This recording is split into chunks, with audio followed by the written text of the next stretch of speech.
मेरे चेले हैं जो मुझे ही धमकी देते हैं, तुम्हारा ये हशर कर देंगे, बाल काटेंगे, तुम्हारे हाथ टांग तोड़ देंगे। इन्होंने मेरे को मृत घोषित कर दिया है, जीते जी को मृत घोषित कर दिया है और मेरे नाम से अवैध वसूलियां करते हैं ये लोग जजमानों से। तो ये है कि मतलब ये जजमानों का पैसा ले जाके लिंक ट्रांसफर करवा के और ये हम लोगों को ही वापस मतलब धमकियां देते हैं कि तूने मेरा लिंक परिवर्तन करा दिया, तूने मेरा लिंक कटवा दिया। प्रशासन से हाथ जोड़ के विनती है कि हमारी सहायता करे, हमारी मदद करे। लेकिन वो ऐसे किन्नर है ना जो मुस्लिम है और वो हम लोगों को ऐसे ही बोलते हैं, कितनी बार बोलते हैं कलमा पढ़ ले, फलाना कर ले, ढिकला कर ले, लेकिन हमको तो ऐसा कोई, हम तो सनातनी धर्म से हमारा तो कोई लेना देना नहीं है। ठीक है, कहते हैं कि किन्नर होना वैसे भी अपने आप में एक अभिशाप है, लेकिन आज हम आए हैं जोधपुर के गंगाना क्षेत्र में, जहाँ पे पायल बुआ के नाम से एक किन्नर है जो अपनी पीड़ा से इतनी पीड़ित है।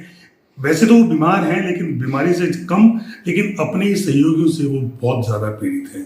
क्या पीड़ा है इनकी हम जानते हैं, क्योंकि एक किन्नर को जाना पड़ा है कोर्ट कचहरी के दरबार में, थानों में जाना पड़ रहा है अपनी शिकायतें लेकर के। लेकिन वो शिकायतें कुछ इस तरह से है कि कहते हैं कि किन्नरों का जो जजमान होते हैं वो माई बाप होते हैं, उनके यहाँ से आया हुआ पैसा ही उन लोगों के जीवन यापन के लिए पर्याप्त होता है।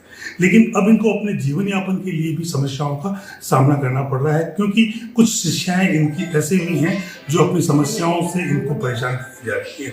इनको आए दिन धमकियां मिल रही हैं इन किन्नरों से। पुलिस प्रशासन में इस पर रिपोर्ट की गई है, लेकिन देखना ये है कि वो रिपोर्ट कहाँ तक कारगर होती है। हम जानते हैं पायल बुआ जी से कि क्या पायल जी किस तरह की समस्या आपको आ रही है, जरा इस बारे में हम बताएं। मेरे को इस प्रकार की समस्या आ रही है कि मैं बीमार रहती हूँ, मेरे से चला नहीं जाता और मेरे चेले मेरी सेवा करते हैं।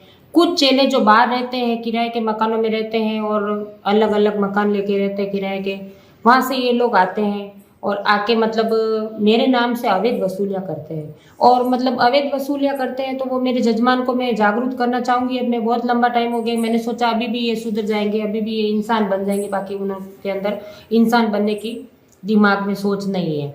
वो क्या करते हैं कि मेरे चेलों को मतलब मेरे पास में रहते हैं, उनको धमकियां देते हैं कि तुम लोग इसको छोड़ के चले जाओ और कोई इसका साथ देगा, कोई इसका सहयोग करेगा तो मतलब हम लोग तुम्हारा ये हशर कर देंगे, बाल काटेंगे, तुम्हारे हाथ टांग तोड़ देंगे। और मेरे नाम से अवैध वसूलियाँ करते हैं ये लोग जजमानों से। और जजमान पूछते हैं कि कहाँ से आए, पायल बुआ के यहाँ से? हाँ, पायल बुआ कहाँ है, बात करवाओ। तो पायल बुआ की तो डेथ हो गई।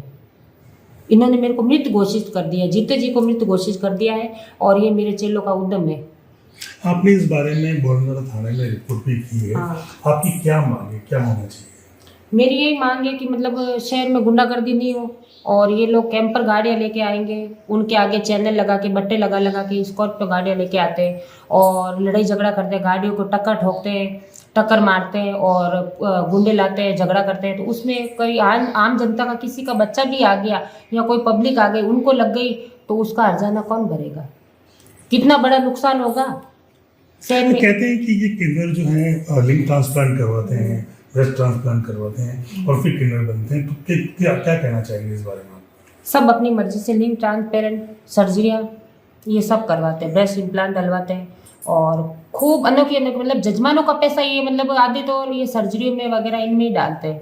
ये मेरे जोधपुर के जो किन्नर हैं, कुछ मैं इनका नाम लेना चाहूँगी और आधों का तो मैं क्या कहूँ, अभी मैं बोलूँगी तो शाम को मेरे को धमकियाँ आनी चालू हो जाएगी वापस। तो ये है कि मतलब ये जजमानों का पैसा ले जाके लिंक ट्रांसफर करवा के और ये हम लोगों को ही वापस मतलब धमकियां देते हैं कि तूने मेरा लिंक, मेरे चेले हैं जो मुझे ही धमकी देते हैं कि तूने मेरा लिंक परिवर्तन करा दिया, तूने मेरा लिंक कटवा दिया। बाकी मेरी बात सुनो, दिल्ली शहर में जाओ, केडी है नरेला में, वहाँ रोज कितने ही ऑपरेशन होते हैं और एक प्रीतमपुरा में है कौशिक डॉक्टर करके, वहाँ कितने लिंक ट्रांस सब अपनी अपनी मर्जी से सर्जरियाँ करवाते हैं। आज मेरी बात सुनो, कभी मैंने तो मेरे गुरु के ऊपर कभी ये झूठा आरोप नहीं लगाया कि आप अपने गुरु के बारे में इस बारे में शिकायत की है? आपके गुरु ने कुछ कहा होगा आपको? मेरे गुरु ने यही बोला कि बेटा शांति। आपके गुरु का क्या नाम है? मेरे गुरु का नाम गद्दीपति सरोज मासी है। मेरे गुरु ने यही बोला कि बेटा शांति कर लो, धीरज धरो, 4 दिन कुछ ना कुछ रास्ता होगा, निकलेगा। बाकी इनका रास्ता कैसे निकालूँ, ये तो घर से बाहर निकलना ही दुश्वार हो गया। मेरे चेलों का तो मतलब घर से बाहर निकल के जाके सब्जी लेके आना भी इनका दुश्वार कर रखा है, क्योंकि यहाँ पे गंगाना में रह रही है किराए मकान लेके, मुसलमानों के मोहल्ले में रह रही है और वो रेकियाँ करती है, लड़के छोड़ रखे हैं कि कब इनके ये घर से बाहर निकले, कब इनके ऊपर हमला करवावे। आपकी शिष्या हमारे साथ में, आपका नाम रेणु है। रेणु जी, किस तरह की धमकियां मिलती है जो आप घर से बाहर निकलते धमकियाँ हमारे को ऐसे बोलते हैं कि तुम घर से बाहर निकल के दिखाओ, तुम बस्तियों में आके दिखाओ, तुम्हारे बाल काटेंगे, तुम्हारे हाथ टांग तोड़ेंगे, ऐसी ऐसी धमकियाँ देते हैं कि तुम निकलो, तुम जहाँ से आए तुम वहीं चले जाओ। तो हम कहाँ जावे, हमारे आगे नहीं ना हमारे को पीछे, ना हमारी माँ है ना बाप है, हमारे है जो हमारे गुरुजी है, और गुरुजी के अलावा हमारे आगे पीछे कोई भी नहीं है। तो हम हमारे गुरुजी की सेवा करते हैं, तो उसमें भी वो लोग राजी नहीं है। वो कहते हैं कि तुम तुम्हारे गुरु के वहाँ से निकल जाओ, हम लोग ये मकान प्रॉपर्टी ये बस्ती बेड़ा सब हमारा हम हासिल करना चाहते हैं। ये ऐसे ऐसे हमारे को धमकियाँ देते हैं, तुम निकल जाओ वरना हम तुम्हारे साथ में बहुत बुरा करवा देंगे। और रात भर से हमारे को धमकी आ रही है कि तुम ऐसा कर रहे हो, तुम वैसा कर रहे हो। हमारे जो गाड़ी के ड्राइवर होते हैं उनको भी धमकियाँ देते हैं कि तुम बंदूक लेके आते हो, उनके खरीदने की कोशिश कर रहे हैं कि तुम्हें पैसे चाहिए तो तुम हमारे से ले लो, तुम्हें जितने चाहिए उतने पैसे, पर तुम उनके साथ में मत रहो। अब बताओ हम कहाँ जावे। हमारे से प्रशासन से यही मांग है कि हमारे जान मान का खतरा है। हम तीनों, ये मेरे गुरुभाई है और ये मेरे गुरुजी है। आप क्या कहना जय चाहिए? श्री कृष्णा, राधे राधे। में काजल बुआ जी पायल गुरु का शिष्य हूँ, है ना। सरोज मासी गादीपति है, उनका पोती चेला हूँ। और मेरे गुरु के ऊपर बहुत हो रहा है और हमको हमारे ऊपर बहुत धमकियाँ भी आती है।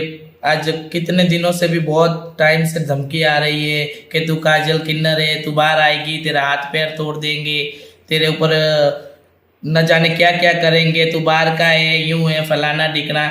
लेकिन हम गुरुजी के शिष्य हैं तो गुरुजी की सेवा करते हैं, गुरुजी को मांग के देते हैं, गुरुजी हमको खिलाते, गुरुजी को हम खिलाते, हम गुरुजी का अच्छा ही सोच रहे हैं। लेकिन वो ऐसे किन्नर है ना जो मुस्लिम है और वो हम लोगों को ऐसे ही बोलते हैं, कितनी बार बोलते हैं कलमा पढ़ ले, फलाना कर ले, ढिकला कर ले। लेकिन हमको तो ऐसा कोई, हम तो सनातनी धर्म से हमारा तो कोई लेना देना नहीं है, ठीक है।